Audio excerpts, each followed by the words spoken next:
በዛሬው ቪዲዮአችን ማርኬቲንግ ላይ እጅግ በጣም ወሳኝ ከሆኑ ቶፒኮች መካከል አንዱን መርጠን ያለን which is ፈነል ሲታሰብ አንዳንድ ሰዎች ላይ ቦሪንግ ወይ ደግሞ የማይገባ የሆነ ነገር ይመስላል፣ ግን በጣም እጅግ ቀላል የሆነ ቶፒክ ነው። ፈነል ምን ማለት ነው ሲጀመር? ፈነል ማለት እንደዚህ አይነት ቅርጽ ያለው ሲሆን ብዙ ነገር ትከቱበታላችሁ፣ ከዛ ግን የምታገኙት ሪዛልት እየቀነሰ ነው የሚመጣው። እዚህ ጋር ሰፊ ነው እየጠበበ ይመጣል ማለት ነው። ሶስት የተለያዩ ስቴጆች አሉት። ከስቴጅ 1 ጀምረን ሁሉንም እናያለን። ላይክ፣ ሼር፣ ሰብስክራይብ ማድረጋችሁ እንዳትረሱ። ቀጥታ ወደ ቪዲዮ። ፈነል ሶስት የተለያዩ ስቴጆች አሉት። ቶፕ ኦፍ ፈነል፣ ሚድል ኦፍ ፈነል እና ቦቶም ኦፍ ፈነል። ከቶፕ ኦፍ ፈነል እንጀምር። ለምሳሌ እኔ ፒዛ ቤት አለኝ እንበል፣ የሀብስራ ፒዛ ቤት። 1000 ሰዎች ያዩትን ቪዲዮ ፖስት አደረኩኝ። እነዛ 1000 ሰዎች ሜቢ ግማሾቹ እስከ መጨረሻ ሊያዩት ይችላሉ፣ እስከ ግማሽ የሚያዩት ይኖራሉ፣ የሆነ ሰከንድ አይተው የሚያሳልፉ ይኖራሉ። ግን ስለ ሀብስራ ፒዛ ቤት የሚገልጽ የሆነ ቪዲዮ ፖስት አድርጌያለሁ። ያ እየተረጋገመ ይሄድላችኋል።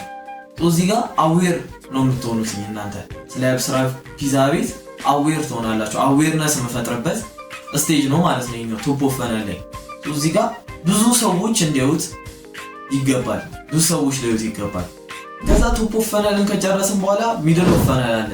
ይሄኛው ኪዩሪዮሲቲ የሚፈጠርበት እና ትረስትም ደግሞ ጌን የምናደርግበት ስቴጅ ነው። ወይስ እነዚህ ሰዎች አድራሻችን ሊያዩ ወደ ፕሮፋይሉ ሊገቡ ይችላሉ።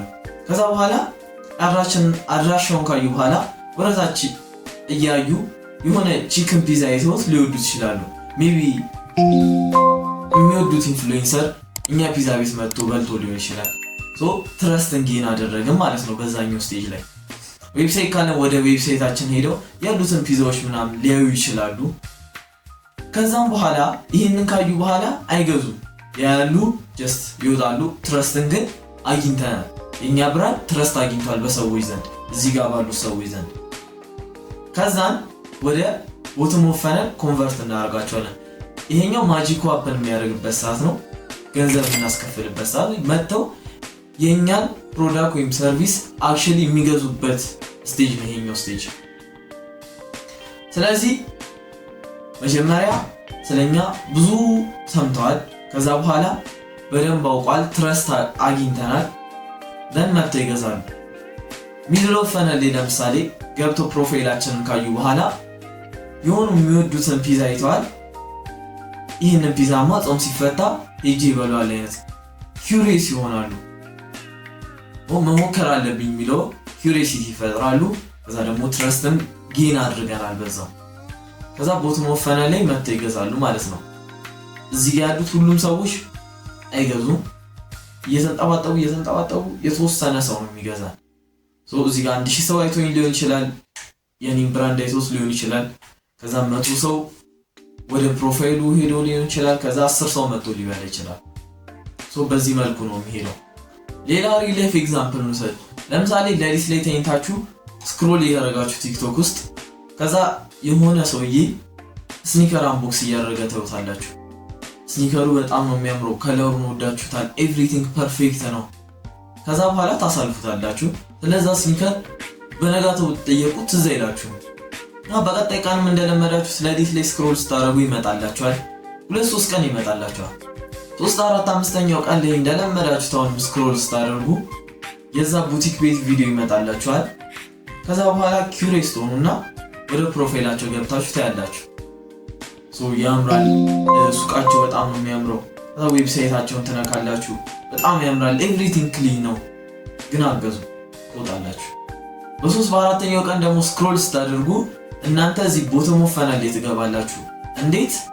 ኦፈር ሲያቀርቡላችሁ ለምሳሌ የ10% ቅናሽ ለተማሪዎች፣ የ20% ቅናሽ ለሴቶች፣ የ10% ቅናሽ ለወንዶች፣ ለህፃናት ኦፈር ሲቀርብላችሁ ኦር ደግሞ የ100%ም ኦፈር ሊሆን ይችላል። ብቻ ኦፈር ይቀርብላችኋል፣ በዛ ውስጥ ታልፋላችሁ ማለት ነው።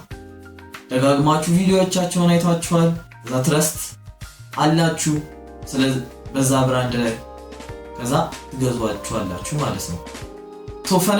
ፈነል አልከን፣ ግን ለምንድነው ይሄ ነገር ምንድነው ጥቅሙ ብላችሁ የምታስቡ ከሆነ ኤቭሪ ቢዝነስ ይሄን ነገር ስለሚያደርገው ነው።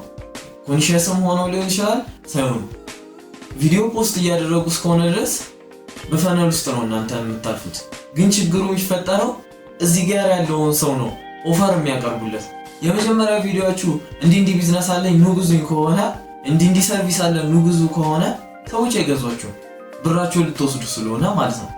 ስለእናንተ በደንብ ማወቅ አለባቸው። የአብስራ ፒዛ ቤት ሲባል የአብስራ ፒዛ ቤት እኮ እንትን ብራንች አላቸው እዚህ ብንሄድ ይሻላል ብለው የመመለስ ደረጃ እስኪደርሱ ድረስ ኦፈር ማቅረብ የለባችሁ። እዚህ ጋር በደንብ እንዲያውቋችሁ ታደርጋላችሁ። እዚህ ጋር ትረስት እንዲኖራችሁ፣ በእናንተ ብራንድ እንዲተማመኑ። እንትናቸውማ ይጣፍጣል ሳይቀምሱት ሁላ ኮንፊደንት ሆኖ እንዲያወሩ የምታደርጉበት ስቴጅ ነው። ከዛ ቦተም ኦፍ ፈነል ላይ ደግሞ ኦፈር ታቀርባላችሁ። በዚህ ሳምንት ተማሪ ሆናችሁ መታወቂያ ይዞ ለሚመጣ ለማንኛውም ተማሪ የ10% ቅናሽ እናደርጋለን እኛ የአብስራ ፒዛ ቤቶች። ኦፈር አቀረብንላችሁ። ኢንተረስትድ የሆነ ሰው ከዚህ ከሚድል ኦፍ ፈነል ላይ መጥቶ ይገዛል ማለት ነው። ግን ይሄኛው እዚህ ጋር የምናስቀድመው ከሆነ እዚህ ጋር መሆን ያለበት እዚህ ጋር የምናስቀድመው ከሆነ which is ኦፈር ማቅረቡን እዚህ ጋር ቶፕ ላይ የምናደርገው ከሆነ ሰዎች ትረስታችንን እያጡ ይሄዳሉ ማለት ነው። እስካሁን ይህንን ቪዲዮ አይታችሁ ላይክ፣ ሼር፣ ሰብስክራይብ ካላደረጋችሁ በጣም ነው የሚያሳዝነው። እንደዚህ አይነት የተለያዩ በጣም ጠቃሚ የሆኑ ኮንተንቶችን ይዤላችሁ እመጣለሁ። ላይክ፣ ሼር፣ ሰብስክራይብ ማድረጋችሁን ድጋሚ ላስታውሳችሁ። በሌላ ጠቃሚ ቪዲዮ እስከምንገናኝ ድረስ ሰላም ቆዩልኝ። ጉድባይ